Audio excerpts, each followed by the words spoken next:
There is some hidden but not so hidden evidence as to why elites and powerful figures in the political realms wanted Trump gone.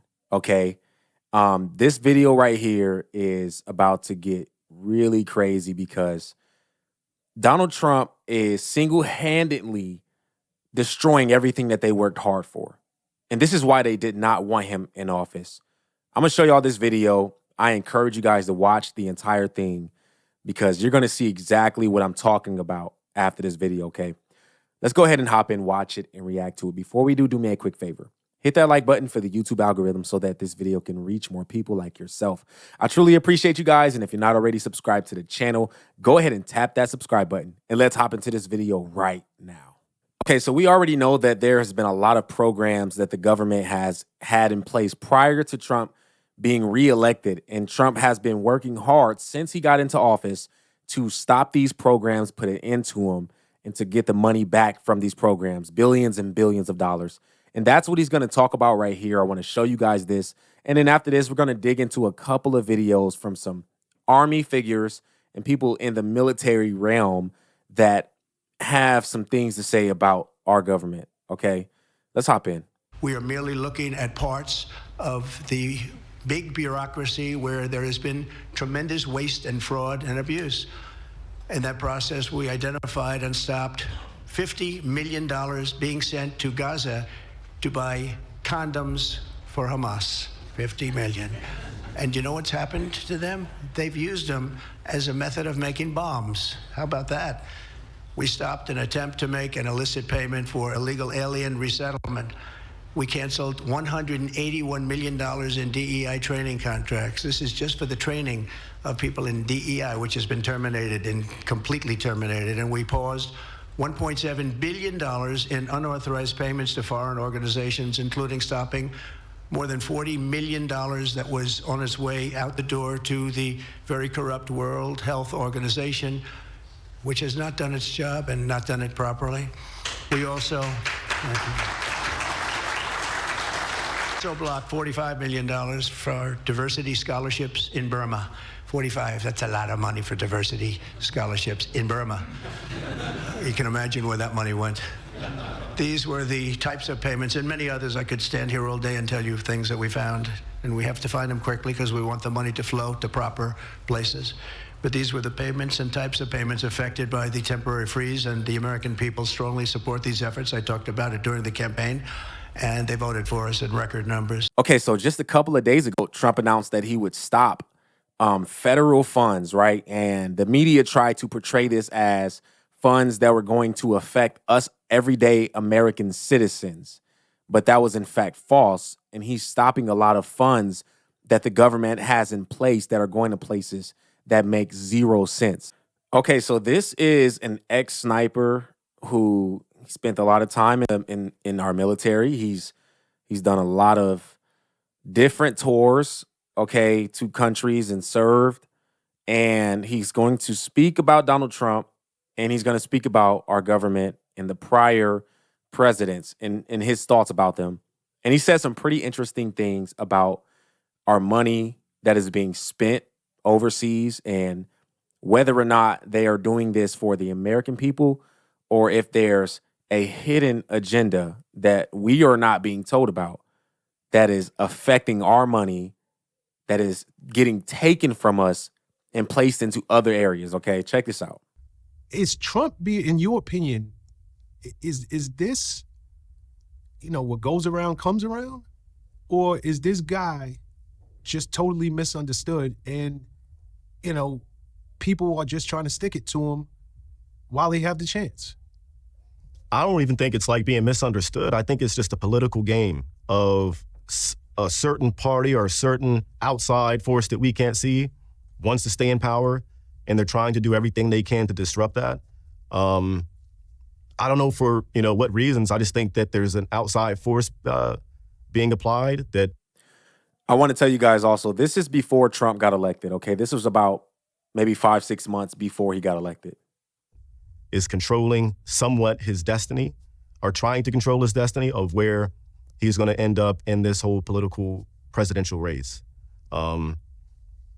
whether he wins or loses, I don't really think it matters so much, though.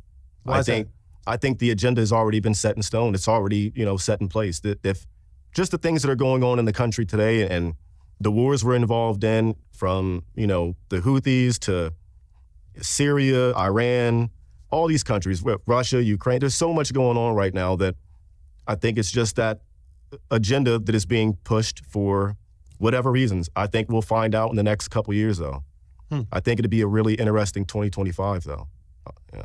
No, it's definitely going to be a very interesting 2025. No matter what side of the aisle you sit. Yeah. I believe, if Trump gets back in office, all things considered, Trump don't forget.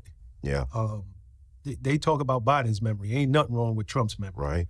That guy got a memory like an elephant, and he does not forget, and he does not forgive. Yeah. So I could see why there are many people who would not want that man back. Yeah, looking at it from that perspective, yeah, definitely. Okay, so they're about to say something real quick about what really happened to Trump. This is before it happened. Before Trump was almost assassinated, they're about to speak on what could potentially happen to Trump from the people that don't want him to be a president.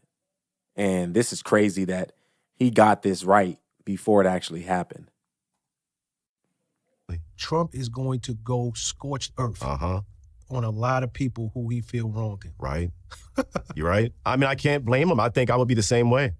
If I felt attacked, but you can't. You can afford to be that way. But the president of the United States, you're right. Yeah, that's a dangerous position to take. Yeah, it turned out like JFK. Yeah. Could easily. And I was talking to somebody, and essentially they were saying that even if Trump won, they feel as though it would be another JFK situation. Okay, yeah. Because America, a lot of people in high positions in this country can't afford for Trump to get back into office. Which is scary, though. Yeah. That's scary to think about as the American people. It's kind of scary. Then it's like, is it really for the people or is it against the people? Whose agenda are we trying to fulfill? The American people's agenda? Or are we trying to fulfill some agenda that we can't see yet and we don't know what it's about or what's going on? Is it to inflate politicians' pockets or who knows what? But there's an agenda at play that we're not privy to. And I think that should scare all of us. Donald Trump got a lot of backlash from the Democrats and liberal people about closing the border, right? Our southern border. But listen to what an Army veteran has to say about our borders and why it's important that we do not let anybody into our borders. Check this out. But I think that we're long past the days of really having to worry about the border. Now we're just waiting on what's going to happen because of it. And I just think that there's no way millions of people have come across the border and they're all great people. And I think if I were a terrorist or I wanted to do something bad, I'm going to ship in as many people as I can, do the most legal, not even legal, the easiest way possible. The path of least resistance would be the border. And if I were a bad guy, wanted to do bad things, I would use the border as its means of gaining that access into this country. And I think we're at that point now. Now we're just going to have to sit back and wait for those sleeper cells or terror cells that are over here to do their thing. But I 100% believe it's going to happen. Really? Within the next 2 years. Within the next 2 years, I'll say that. And if I'm wrong, good. But I think in the next 2 years, we're going to feel terrorist attacks here, 100%. I think we're just at the point to where, and not everybody who's coming across is from South America or Mexico. They're from China. They're from, they're from all over the place. It's not just the southern border. They're from all over the world. And if I were a bad guy, that's exactly what I would do, is come across the border and wreak havoc the way I wanted to wreak havoc when the time is right. So again, people thought that closing our border was inhumane because of people that are seeking asylum trying to come across the border. But here you have a U.S. Army veteran who's fought in multiple tours in multiple places, telling us that since we have an open border, we're giving primary access to people to come in and wreak havoc on us in our country. And so again, Donald Trump wanted to close the borders to avoid this from happening. And he got backlash and ridicule by the Democrats and liberal communities and people. Again, which side seems like a side that is trying to do justice for its people, and which side seems like the side that is lying to its people and putting things in place so that they can have things their way.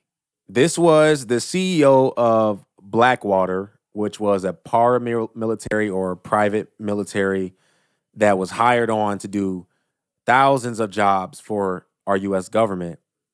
Listen to what he's about to say about how recklessly our U.S. government spent money and used our money that could have went to citizens and things in our country that could have helped us out. Watch this real quick, okay?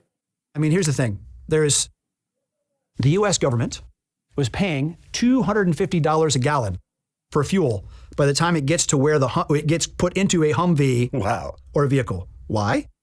The fuel they were buying, all the diesel fuel, all the gasoline, was imported, Defense Logistics Agency contract, to Karachi, trucked from Karachi, Pakistan, the port, up into Afghanistan.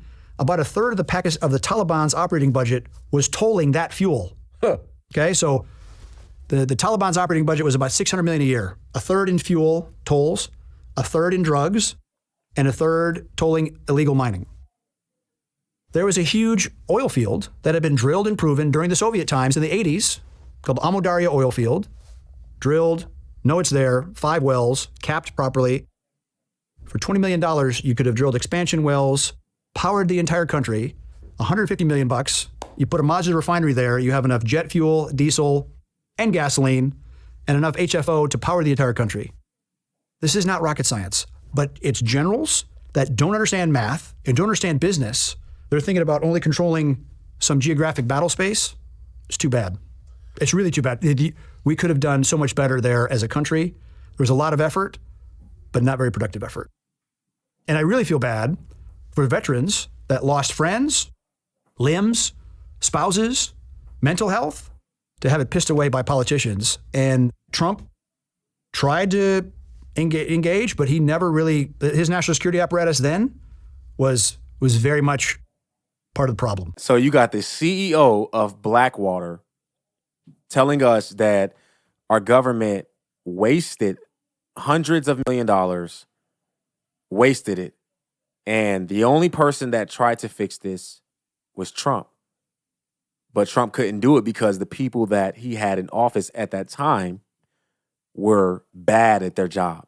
So now we got this election. Trump completely threw out tons of people and brought in a bunch of new people. Why? Because of this. It's a lot of things that we don't see that we try to make opinions on, or people try to make opinions on, but we don't know the details of it. We don't know the details of everything, why Trump's doing certain things. Why is he firing a lot of people? Why is he bringing in certain people? But this is the reason why. And I don't want to say the word because certain words can get you in trouble, especially on YouTube and these censored, apps. But it seems like before Trump came into office again, and even when he was in office in 2016, it seems like a lot of programs that were put in place for reasons for people to use it for a way that is unethical and use it for a way to make themselves richer and for power.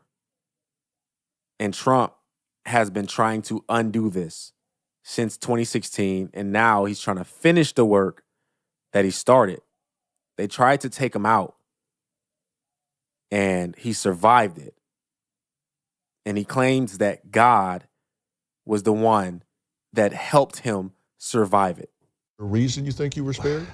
I mean, the only thing I can think is that God loves our country and he thinks we're going to bring our country back. He wants to bring it back. It's so bad right now what's happening. When you look at the crime, the horrible things that are happening inside our country, and it can be solved. It can be solved fairly quickly.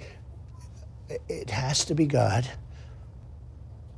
I mean, Has to be how the can hand you of say God. it's luck when it's, 20 million to 1? Okay, I mean, it's just not possible that I was in that position. It's the only position where that bullet could have missed. And you believe in God.